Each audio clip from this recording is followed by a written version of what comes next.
Welcome to this week's episode of The Perceptive Readers, a podcast series made in the Product of Culture, aka Pop Books website's office. Hi, I'm James. Can you make the quantum leap? Hi, welcome to this Perceptive Readers this week. Quantum leap has many descriptions and definements, and it all deals with an increase, a multiplication of power, if you will. It's used in scientific terms. There's actually been TV shows, very popular back in the 80s and 90s as well, that dealt with the person making these big leaps through different time periods, you see. The way that I'm going to express this to you now today, though, is this. Are you able to make a quantum leap, or really a great advancement? An advancement in what?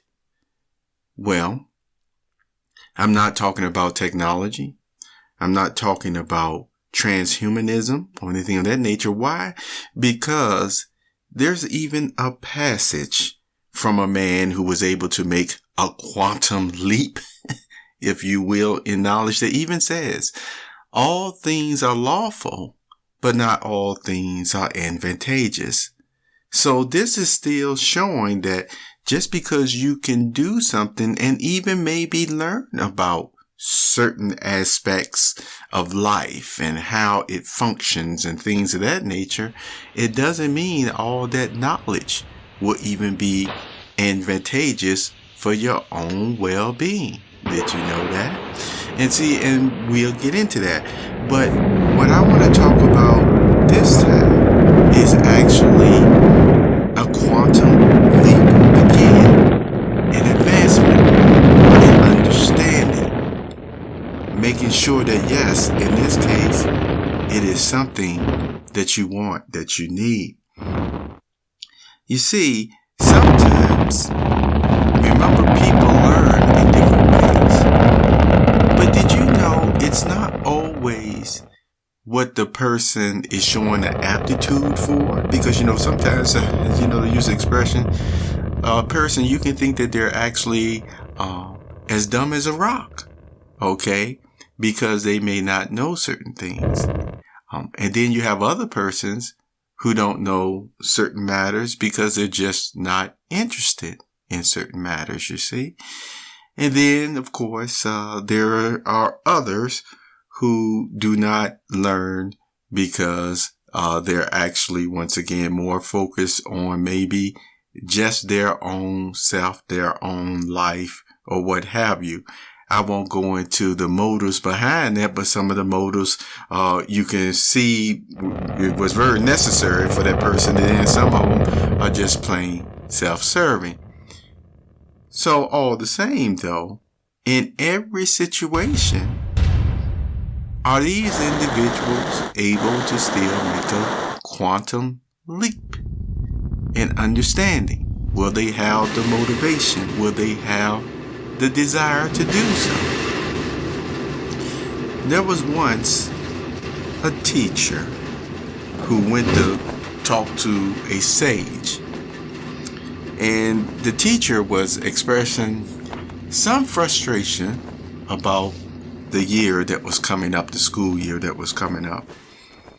And was saying that, they enjoy their job, but many of the students, you see, didn't enjoy them doing their job.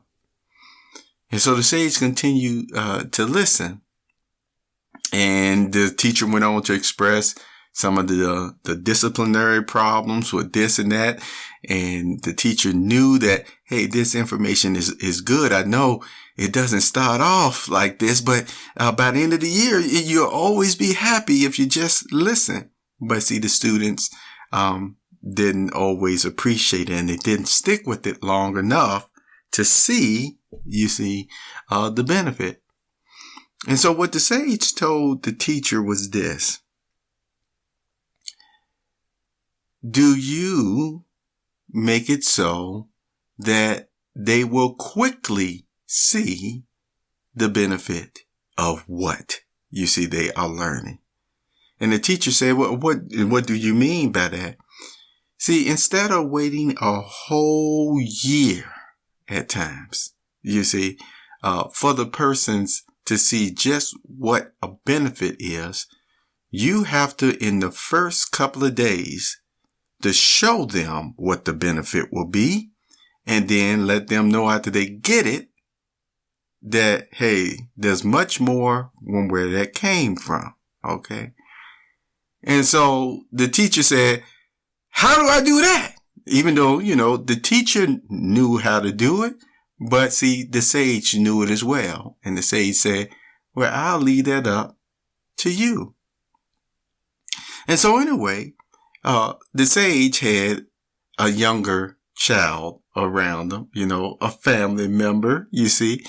And the teacher was saying, yeah, this is one of the things I'm going to have to do or what have you, teaching on this level as well. See, I'm not going to tell you the age of the child. And the teacher said, see, by the end of the year, this is what they know. And the sage said, well, my offspring here already knows it. And the teacher said, nuh-uh. And then he said, you test them. And the teacher did. And the teacher said, how did you do that already at this such a young age? And the sage told the teacher, well, you go and you figure out how you're going to implement what I just shared with you. And when you come back, I'll tell you how and why the child knows it. So anyway, the teacher started the first school year, and what the teacher did, was, went to, math, okay, and was teaching, you see, remember 1, 2, 3, 4, 5, 6, 7, 8, 9, 10, which a lot of the students knew.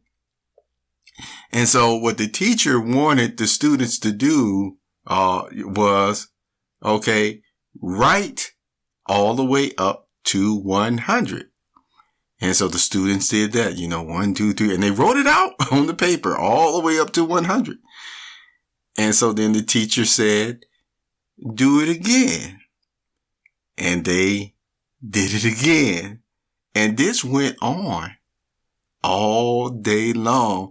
Boy, that first day of school was not enjoyable at all for many of the students. When they went home, they were complaining. They were upset because the teacher gave them homework on top of that. To do what? I bet you know. Write out 100, you see, and write it out again, filling up a total of still 10 sheets of paper, you see. So the whole point is this. When they went back to school the next day and they turned in their homework and the teacher said, all right, get out a new sheet of paper and you're going to write out, and the students started, I mean, you could hear this. They couldn't even help it. Even the best well-mannered student was even sighing and things of that nature. And so then the teacher said after that, okay, so you don't want to do this no more? and somebody said, is there an easier way? And the teacher said, yes. It's called multiplication. And she wrote on the board, and the teacher wrote on the board 1 times 1 and told them what it was. Then 1 times 2 and told them what it was. Went all the way up to 1 times 10. And the students wrote it all down. To make, that whole week scenario, you see, play out quickly now.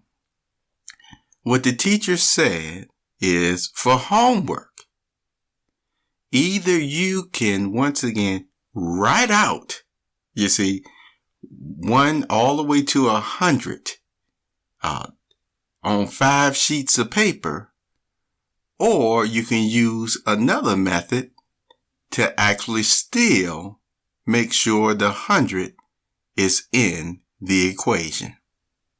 You see, are you going to go 1 plus 2 plus 3 plus 4? Or are you going to go, see, this is what they had to figure out, 10 times 10. See, that's 100. Are you going to go 100 times 10? See, that's 1,000. And it can go on and on and on. But the whole point is right away, what decision do you think every single student make to fill out those sheets of paper? They just wrote the equation. You see, 10 times 10 on each sheet of paper up to 10, and they didn't have to write it out. Okay. Now, after that, the teacher during the weekend went to see the sage, and the sage said, how did things go? And the teacher was so happy because they learned so much and they knew what people would call their multiplication tables. You see, just that quick. It didn't take long at all. It was like they were more than glad to learn that, you see, because it made life easier for them, their homework easier for them just that quickly, you see. But the teacher was still wondering how did already this sage's offspring knew their multiplication tables even before getting to that grade, you see, getting to the classroom, so to speak. And you know what the sage said? It's love. Teacher said, huh? He said, it's love. Love is a motivator. It is more powerful than even some type of academic reasoning at times. You see, when there's no love at times, then persons have to do the practice makes perfect, you see, in order for them to get it. It's the routine, you see, it's going along this same path where, you know, okay, I've done it so much, I do it without even thinking. And no one is saying anything is wrong with that. That's not what anybody's saying.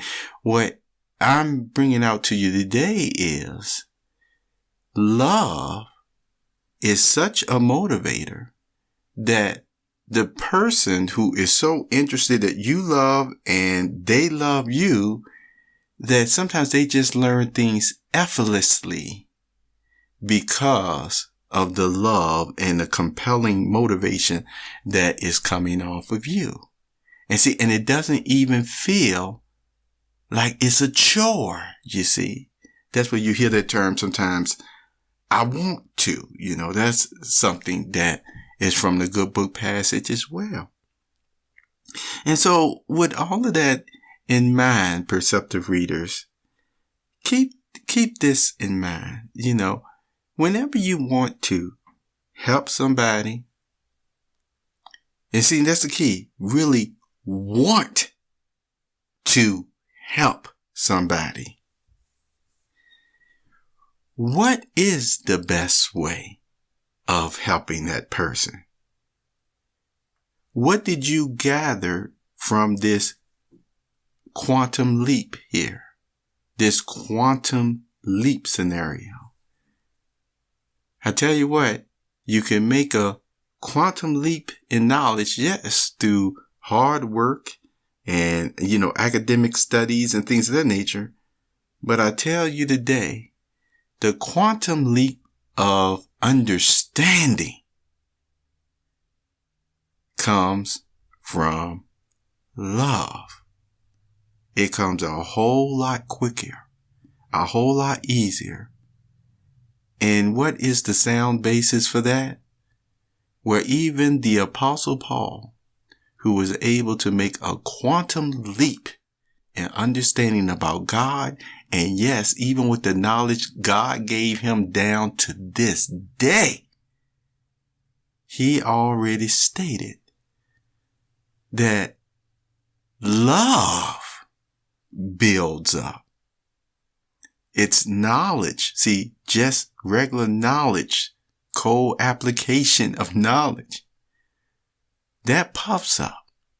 But love builds up. He expressed it again about the love of the Christ is motivating and compelling and things of that nature. So, in closing, keep in mind this. If you are making quantum leaps in understanding of love and about even God, you see, I mentioned recently, you see, about the book of Ezekiel. And there are a lot of persons who are knowledgeable. They're very, very smart. Yes, things of that nature. And, I always say you respect, people. You respect their knowledge and things of that nature. But remember, the application still is all things are lawful, but not all things are advantageous. And so you can respect somebody. You can dignify somebody. But if they come to you and they say that they don't believe in the Holy Bible or God's word, is it being disrespectful that then you don't listen to them to stop reading God's word? Does that make sense to you? Same thing with the application of love. Another good principle.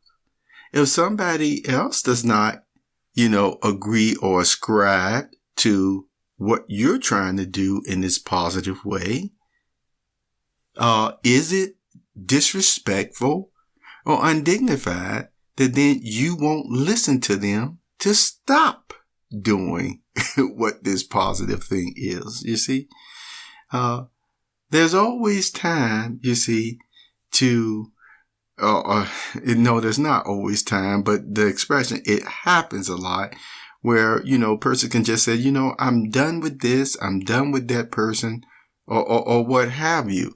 And people have their different reasons and they have their different choice.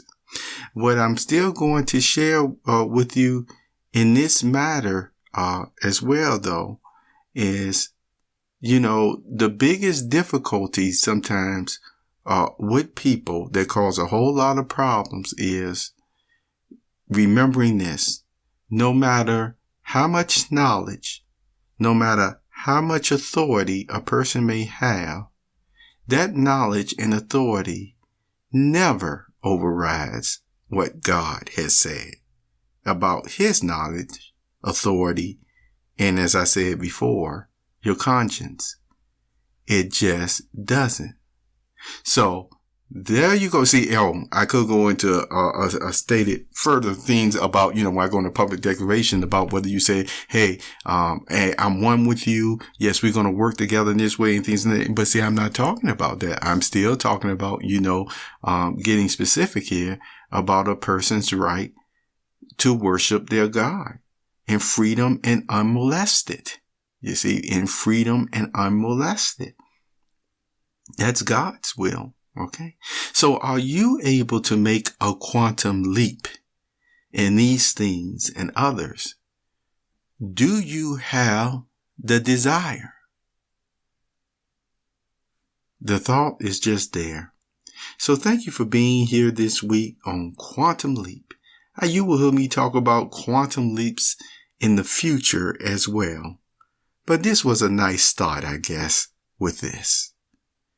Will you make a quantum leap and advancement?